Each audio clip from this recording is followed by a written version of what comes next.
Kapiling ko ang aking bunsay, aking bunsay sa'yo.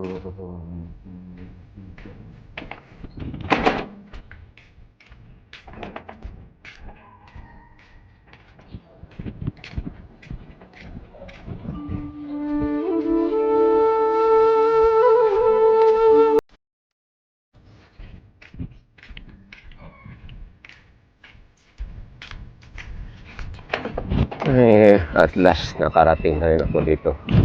So dito ako, may maraming bonsai materials dito.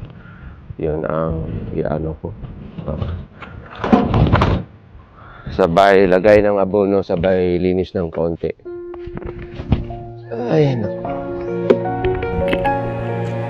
Walang malinisan ko na ito.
Itong ano ko, bonsai garden or bonsai material gardens. If ever malinis pa ito, ang ganda itong tingnan. Tapos may mga patungan ako na mapapatong yung mga materials ko. Kaya lang isa, ito, isang kahig, isang tuka ako. So, itong nangyari,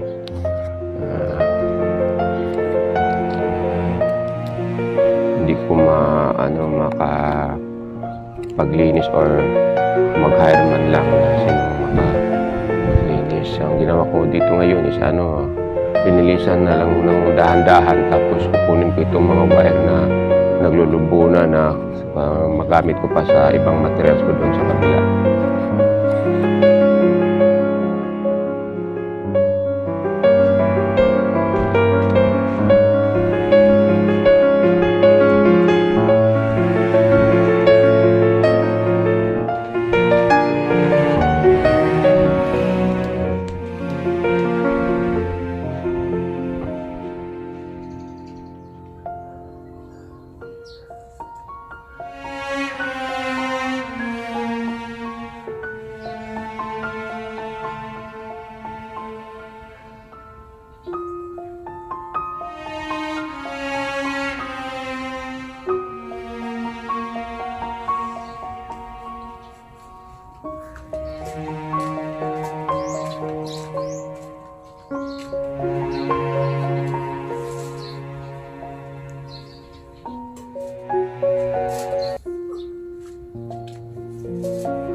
Ito na naman po ako ulit.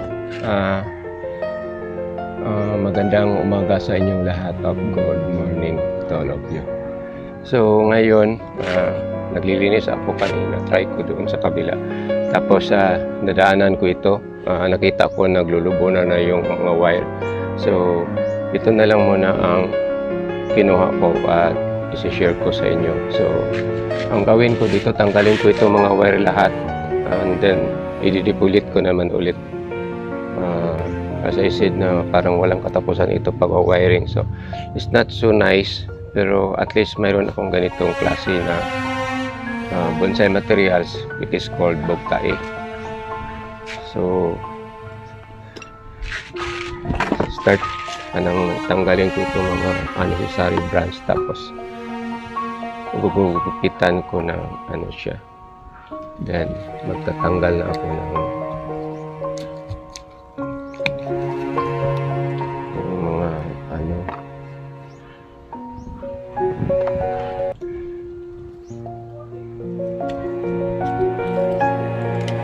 so itong materials ito, ang ganda itong ano, sana yung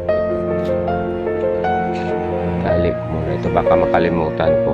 So itong materials na ito, ang ganda itong gawing bonsai, kaya na ano ako, na eager ako maghanap ng ganito. Mabuti na lang isa may ano may ganito sa yung vacant lot namin doon sa likod ng aming bahay. So doon ko ito nakuha. Kaya lang may isa na ano, malaki pa puno. Na-try ko ipababa siya or make it shorter. Ang nangyari isa namatay. So tanggalan ko na laman na lang yun ng ano, yung tanggalan ko na lang ng wire. Magamit ko pa yung wire. So as I said na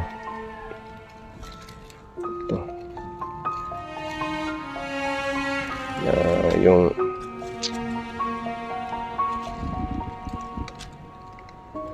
pagbubonsai minsan kahit gaano mo ka-careful sa alaga mo, minsan mamatay. So ang gawin ko dito sa ano lang yung parang natural lang siya.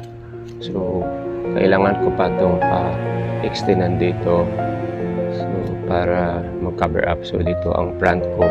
So ang gawin ko dito, para kasi may ano dito, may nabubulok na area, parang it looks normal na siya, ika-carve ko dito sa gitna, and bababa.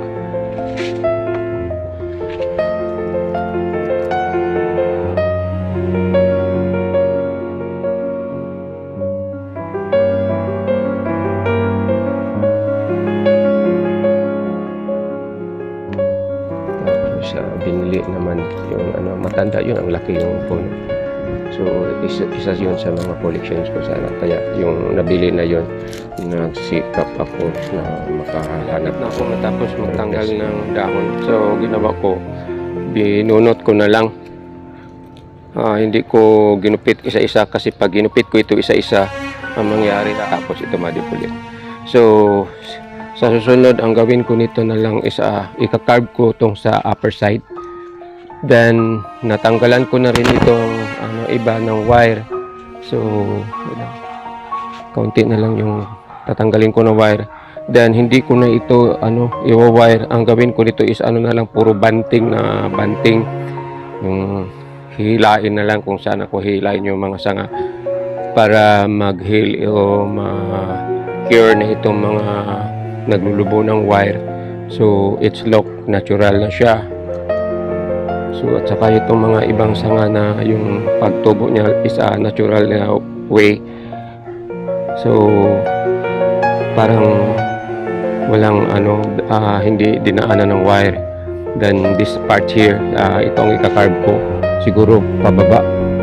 Lagyan ko ito ng parang kanal diretso dito sa may area na sa baba, yung may na raten dito sa baba. So this bugtae is not a hardwood, it is a softwood. So hindi siguro ito pwedeng ano, lime sulfur. Siguro mamatay itong lime sulfur ito. So hindi lang ko lang alam kasi hindi ko pa man na-try ng ganito. So ito na siya. May mga dahon na ano, may mga dahon na natitira pero kaunti na lang, hindi ko makakuha lahat. So around mga 1% siguro ang dahon nito. So may area dito na ibabanting ko. So dito.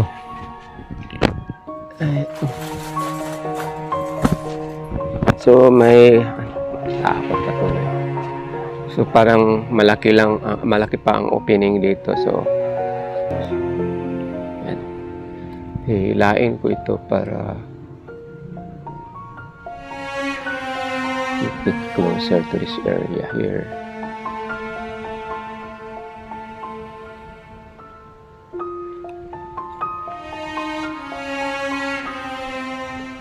Hindi ko man kaabot.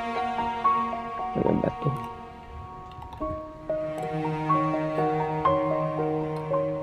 Ito.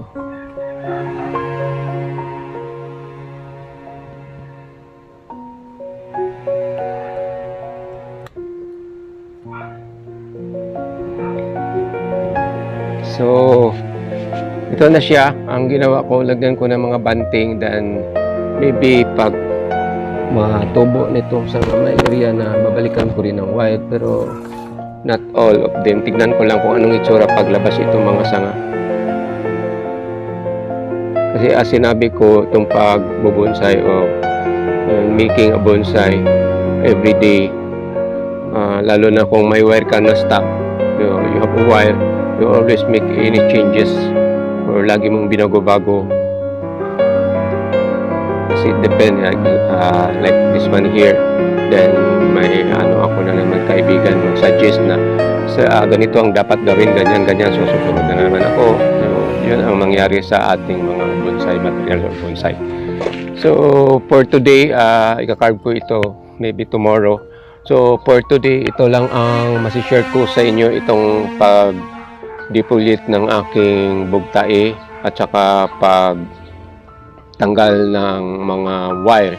So ang iniwan ko na lang, ito na lang mga tali-tali, mga banting-banting. So again, magandang salamat. Ito lang masishare ko sa inyo. Magandang salamat sa panonood. God bless you all.